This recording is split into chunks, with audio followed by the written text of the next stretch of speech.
WhatsApp guys, welcome back once again. दोस्तों, आज की कहानी का नाम है डीप वाटर हॉरिजन। कहानी शुरू होती है समुंदर की गहराइयों में, जहाँ पर हम एक रोबोट को देखते हैं जो ऑयल रिग के नीचे लगी मशीनों को चेक कर रही है। कहीं उसमें कोई गड़बड़ तो नहीं है। तभी हमें कुछ दिक्कत दिखाई देती है, लेकिन उसका ऑपरेटर कुछ ज्यादा ध्यान नहीं देता और उसे ऊपर ले आता है। अब इसका अंजाम क्या होगा ये हमें आगे पता चलेगा। सीन शिफ्ट होकर पहुंचता है विलियम पर, जो कि उसी deep water horizon oil rig में जॉब करता है। उसे अब 21 दिन वहां रहना है क्योंकि यही उसका काम है।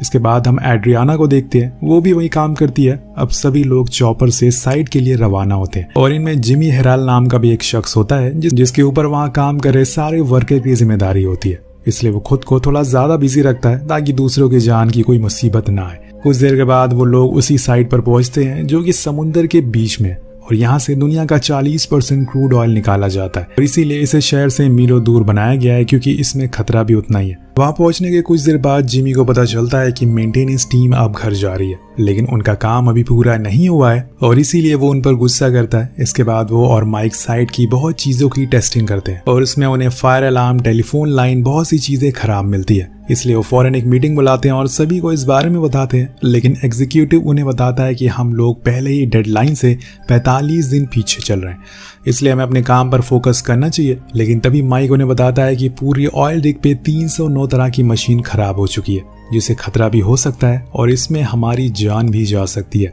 इसलिए जिमी कहता है कि हमें एक नेगेटिव टेस्ट करना होगा जिससे यह पता चल सके कि आखिर कौन कौन सी मेन चीज़ों में दिक्कत है, जिससे हम फौरन उसे ठीक कर सकें।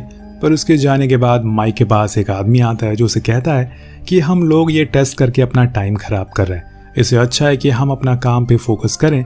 लेकिन वो कहता है कि तुम्हारी बात सही है, लेकिन कम से कम हमें ये तो टेस्ट करना ही होगा कि मेन पाइपलाइन ठीक है या फिर उसे भी आप लोगों ने चेक नहीं किया। अब रिग की सारी मशीन को ऑफ कर दिया जाता है और फिर एक पाइप को नीचे डाला जाता है। प्रेशर को बढ़ाया जाता है जिससे ये पता चल सके कि कहीं कोई होल या फिर कहीं कोई लीकेज तो नहीं है। लेकिन प्रेशर 1000 के पार हो जाता है, पर ऐसा कुछ नहीं होता।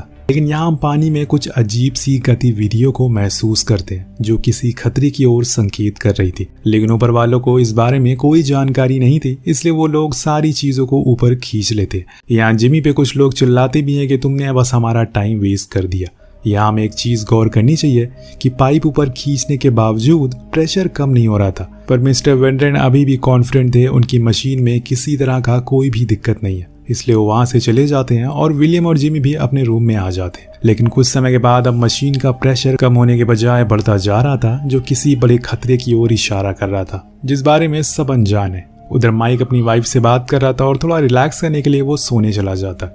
दूसरी तरफ रिग पे सारी मशीन को फिर से ऑन किया जाता है और ड्रिलिंग शुरू की जाती है। लेकिन यहाँ अब दिक्कतें कम होने के बजाय और बढ़ती जा रही थी। प्रेशर की लाइन अब अपनी लिमिट से बाहर हो चुकी थी, इसलिए सभी वर्कर फौरन मेन लाइन के पास आते हैं और देखते हैं कि मड ओवरफ्लो हो रहा है, जो कि एक इमरजेंसी सिचुएशन बन चुकी है। तभी एक धमाका होता है जिसमें सारा मड बाहर आ जाता है और तभी इमरजेंसी चीजें अपना काम करना शुरू कर देती हैं। जैसे तैसे करके इस फ्लो को वो बंद कर देती है। लेकिन चौंकाने वाली बात ये थी कि अभी तक किसी को इस बारे में कुछ पता नहीं चला था और ना ही किसी तरह का कोई अलार्म बजा था, क्योंकि जैसे कि माइक ने बताया था कि बहुत सी मशीनें खराब हो चुकी हैं, इसलिए वो इस समय काम नहीं कर रही हैं।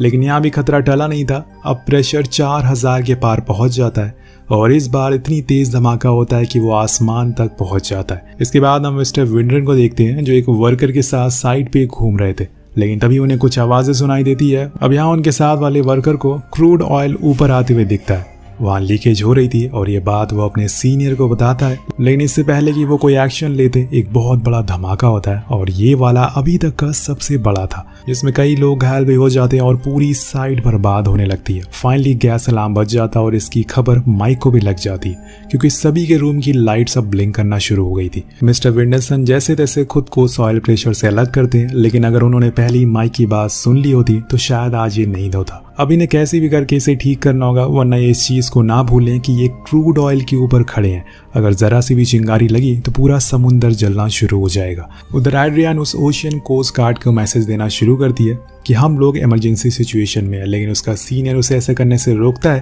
क्योंकि उसका मानना था कि हालत इतनी नहीं बिगड़े, वो लोग सब कुछ ठीक कर लेंगे। और तभी जो मशीन चल रही थी उसके अंदर ऑयल घुस जाता है, वो स्पार्क करने लगती है जिसकी वजह से साइड का आधे हिस्से में आग लग जाती है। एक धमाका होता है जो आसमानों को छू रहा था और अब वो शिप का कैप्टन भी समझ गया था, इसलिए वो भी मैसेज देना शुरू करता है। साइट में जितनी भी ड्रिलिंग मशीन थी वो एक एक करके नीचे गिरना शुरू हो जाती है, जिसमें कई सारे वर्कर जख्मी हो जाते हैं। दूसरी ओर कोस्ट गार्ड के पास मैसेज आना शुरू हो जाते हैं। वो लोग तुरंत रेस्क्यू करते हैं, जितने भी लोग यहाँ थे सभी को हेलीकॉप्टर लेकर भेजते हैं। इधर माइक की वाइफ को पता चल गया था कि जरूर कुछ गड़बड़ है, क्योंकि माइक ने जब कॉल काटी थी तो उसकी हालत कुछ ठीक नहीं थी। यहाँ पे माइक की जब आंख खुलती है तो वो एक दरवाजे के नीचे जख्मी हालत में पड़ा था। उसे कुछ देर तक समझ नहीं आता कि असल में हुआ क्या है। कुछ ही दूरी पर उसे एक वर्कर दिखाई देता है, जिसे वो फौरन उठाता है और उसे किसी सेफ जगह पर ले जाता है। वहाँ हम जिमी को देखते हैं जो धमाके के समय नहा रहा था, लेकिन अब उनकी हालत ठीक नहीं है, क्योंकि उनके पूरे शरीर पे कांच के टुकड़े घुस गए और एक रॉड उनके पैर में घुस जाता है। लेकिन वो जैसे तैसे करके उसे बाहर निकालते हैं और फिर अपने कपड़े पहनते हैं। उन्हें अपनी ड्यूटी निभानी है, क्योंकि उनके ऊपर 126 लोगों की जान की ड्यूटी है। उन्हें सभी को बचाना है। शिप के कैप्टन फौरन अपने कुछ लोगों को लाइफ बोट के साइड पर करीब ले जाने लगते हैं ताकि वो कुछ लोगों को बचा सके। लेकिन ऑपरेटर रूम में लोग अब पैनिक होना शुरू हो गए थे, क्योंकि सभी मशीन अब खराब होने लगी है। कुछ ही देर में सभी एक्सप्लोड हो जाएंगे, जिसके बाद क्या होगा वो किसी को पता नहीं है। यहाँ माइक अपने साथियों से कहता है कि तुम लोग जाकर लाइफ बोट के पास बैठ जाओ, मैं जिमी को ढूंढने जा रहा हूँ। उसे काफी ढूंढने के बाद जिमी एक जगह जख्मी हालत में मिलता है, तो वो उसे उठाकर ले जाने लगता है। लेकिन वो माइक से कहता है कि मुझे ऑपरेटर रूम में ले चलो, हमें सबसे पहले मेन पाइप लाइन को सील करना होगा और ड्रिल को बंद करना होगा, वरना कुछ ही देर बाद पूरी साइट खत्म हो जाएगी। लेकिन वह ऑपरेटर रूम में सिर्फ एड्रियान और उसके साथी छोड़कर सभी लाइफ बोट की ओर भागना शुरू कर देते हैं। उन्हें बस खुद की जान की परवाह थी। वहीं दूसरी ओर हम देखते हैं कि एक वर्कर खुद की आंखों के सामने सारी चीजें तबाह होते हुए देख रहा होता है। तभी उसकी नजर एक क्रेन पर पड़ती है जो किसी भी समय कई लोगों के ऊपर गिरने वाली थी, लेकिन सही समय पर वो उसे दूसरी ओर मोड़ देता है। लेकिन तभी एक रॉड आकर उसके ऊपर लग जाता है और वो सीधा नीचे गिर जाता है, जिससे कि उसकी मौत हो जाती है। उसने खुद की जान परवाह किए बिना और लोगों की जान बचा ली। अब यहाँ एक एड्रियान का साथी है जो उसके साथ है, वो उसे कुछ करने नहीं दे रहा है, क्योंकि उसके मुताबिक ये रूल के खिलाफ है। दूसरी तरफ माइक और जिमी कई लोगों के पास पहुंचते हैं और उसमें से तो कुछ बहुत ही जख्मी होते हैं। वो उन्हें बचाकर ऑपरेटर रूम तक ले जाते हैं, जिसके बाद जिमी ऑर्डर देता है कि मेन पाइप को काट कर मशीन को सील कर दो। लेकिन एड्रियान का साथी ऐसे करने से मना करता है, पर जिमी नहीं मानता और ऐसा कर देता है। पर तेज बहाव की वजह से पाइप कटती नहीं, बल्कि वो और टेढ़ी हो जाती है, जिसकी वजह से अब क्रूड ऑयल पूरे समुद्र में फैलना शुरू हो जाता है। वहाँ एक तरफ कोस्ट गार्ड वाले फौरन अपने हेलीकॉप्टर लेकर अब इनकी तरफ बढ़ना शुरू हो गए थे।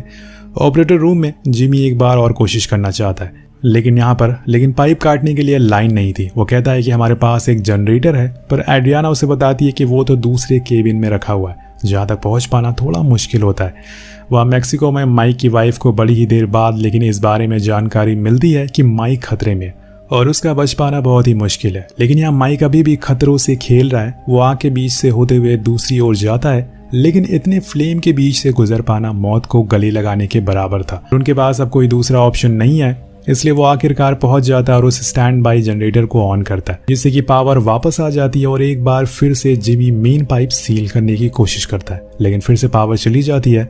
अब माइक और उसके साथ ही एक बार और ट्राई करते हैं। वो जनरेटर को ऑन करते हैं, लेकिन उनके बाहर निकलते ही वहां पे एक धमाका होता है, जिससे पूरा जनरेटर तबाह हो जाता है और अब कुछ नहीं हो सकता। इसलिए अब इनके पास यहाँ से भागने के अलावा कोई दूसरा ऑप्शन नहीं है। वहाँ मेन एग्जिट पर हम देखते हैं कि कई सारे लोग लाइफ बोट पर तेजी से बैठकर शिप की ओर बढ़ रहे हैं। अब ये सभी भी उसी तरह बढ़ना शुरू करते हैं, लेकिन जब तक ये लोग वहां पहुंच पाते सारी बोट जा चुकी थी। इसलिए फौरन अब जो ऑयल रिग पर लाइफ बोट थी उसे नीचे उतारते हैं और फिर एक एक करके सभी उस पर बैठने लगते हैं। लेकिन जब बारी माइक और एड्रियाना की आती है तो उसकी रस्सी टूट जाती है और वो नीचे गिर जाते हैं। लेकिन यहाँ माइक और एड्रियाना क्या करें उन्हें कुछ समझ नहीं आ रहा। तभी माइक उससे कहता है कि हमें अब पानी में कूदना होगा। वो तैयार होने लगते हैं, लेकिन आखिरी समय पर वो रुक जाता है और कहता है कि इतने कम ऊंचाई से कूदना सही नहीं होगा, क्योंकि नीचे पानी में कई सारे लोहे के टुकड़े हो सकते जो हमारे शरीर में घुस सकते हैं, इसलिए हमें और ऊपर चलना चाहिए। दोनों एक बार फिर से रिग के अंदर जाते हैं और जैसे तैसे करके हेलीकॉप्टर पैड तक पहुंच जाते हैं और फिर जंप लगाने के लिए तैयार होते हैं। पर एड्रियाना घबराने लगती है और कहती है कि वो ये नहीं कर सकती, क्योंकि उसे ऊंचाई से डर लगता है और ना ही उसे स्वयं करना आता है। तो माइक कहता है कि कोई बात नहीं, हमने लाइफ जैकेट पहनी हुई है, इसलिए सोचो मत, बस कूद जाओ। लेकिन वो नहीं कर पाती और उल्टा माइक पर ही चिल्लाने लगती है। तब वो उसे समझाता है कि देखो, कुछ ही सेकंड में हमारे ऊपर क्रेन गिरने वाले हैं, अगर हम नीचे नहीं कूदे तो दोनों मारे जाएंगे। पर वो हिम्मत नहीं जुटा पा रही थी, तो माइक को मजबूरन उसे धक्का देना पड़ता है, जिसके बाद वो खुद भी कूद गया था। लेकिन कूदने के बाद उसके सर पे एक रॉड लगती है पर वो फिर भी चोटिल हालत में ऊपर आता है और डरी हुई एड्रियाना को बचा लेता है। थोड़ी देर बाद उन दोनों को शिप पर बैठा लिया जाता है, लेकिन जाते जाते सभी वर्कर उस ऑयल रिग को भस्म हुए देख रहे थे। ऐसा लग रहा था कि जैसे मानो आग ने जिद ठान ली हो, वो पूरी साइट को बर्बाद करके ही दम लेगी। वह ज़्यादा लोग बच गए थे, लेकिन आज सैकड़ों की तादाद में पानी में रहने वाले जीव मारे जाएंगे, क्योंकि ये आग इतनी जल्दी बुझने वालों में से नहीं है। इसमें सैकड़ों लीटर ऑयल अभी जलना बाकी है। जब तक उस पाइप को बंद नहीं किया जाएगा तब तक क्रूड ऑयल बाहर आता रहेगा। अब जितने भी वर्कर थे जिनमें उनकी अटेंडेंस करता है, ताकि उसे पता चल सके कि आखिर कितने लोग ने अपनी जान गंवा दी है। ये जानने के बाद सभी उनके लिए प्रे करते हैं और सभी उदास थे। कुछ ही पल बाद वहाँ पे हेलीकॉप्टर्स आ जाते हैं। जो लोग ज़्यादा चोटिल थे उन्हें वो जल्दी से हॉस्पिटल ले जाते हैं। अब एक दिन सभी होटल पहुँचते हैं, जहाँ पर सभी के घर वालों की आंखें अपनों को ढूंढ रही थी। कुछ तो उनके अपने मिल गए थे, लेकिन कुछ हमेशा के लिए इंतजार करते रह जाएंगे। कुछ ने तो माइक को ही इसका गुनहगार माना था, क्योंकि वो भी एक अहम पद पर था। उसकी जिम्मेदारी थी कि लोगों को बचाना, लेकिन उसकी भी क्या गलती है, उसने तो सबको पहले ही आगाह कर दिया था। पर किसी ने उसकी बात नहीं सुनी, सबको बस पैसों की फिक्र थी। इस हादसे में 11 लोग मारे गए। जो बचे थे उसमें से कई लोग जख्मी भी हो गए, जिनमें कई ने अपने हाथ, कई ने अपने पैर हमेशा के लिए गंवा दिए। पर यहाँ माइक जब होटल रूम में आता है तो वो खुद को रोने से रोक नहीं पाता, क्योंकि उसे एक पिता की कही हुई बात सच लग रही थी कि उसकी वजह से ही उनके बेटे की जान चली गई। पर तब तक वहाँ पर माइक की वाइफ आ जाती है और उसे संभालती है। सभी के परिवार एक दूसरे को देखकर रो रहे थे। आखिर में हमें माइक और दूसरे साथियों की कुछ असली तस्वीरें भी दिखाई जाती है, क्योंकि ये पूरी कहानी एक असली घटना पर आधारित है। रियल कोर्ट में हियरिंग भी देखने को मिलती है, जिसमें इन सभी को जिम्मेदार वो 2 एग्जीक्यूटिव को दिया जाता है जिन्होंने माइक और जिमी की कही हुई बात नहीं मानी और काम को जारी रखा। वहीं एड्रियाना और माइक ने फिर कभी भी इस काम को दोबारा ज्वाइन नहीं किया। इस डीप वाटर हॉरिजन में तकरीबन $14 बिलियन का नुकसान हुआ और इस आग को पूरे 79 दिनों के बाद बुझाया गया। इतने समय तक ये बस जलती रही। Approx 200 gallon litre crude oil पानी में बह गया, जिसमें न जाने कितने पानी के जीवों की जान चली गई। वेल, इसी के साथ ये कहानी यही खत्म हो जाती है। आपको क्या कहना है इस कहानी के बारे में, हमें कमेंट करके ज़रूर बताइएगा। मिलते हैं आपसे अगली वीडियो में। Thank you so much watching. Piece.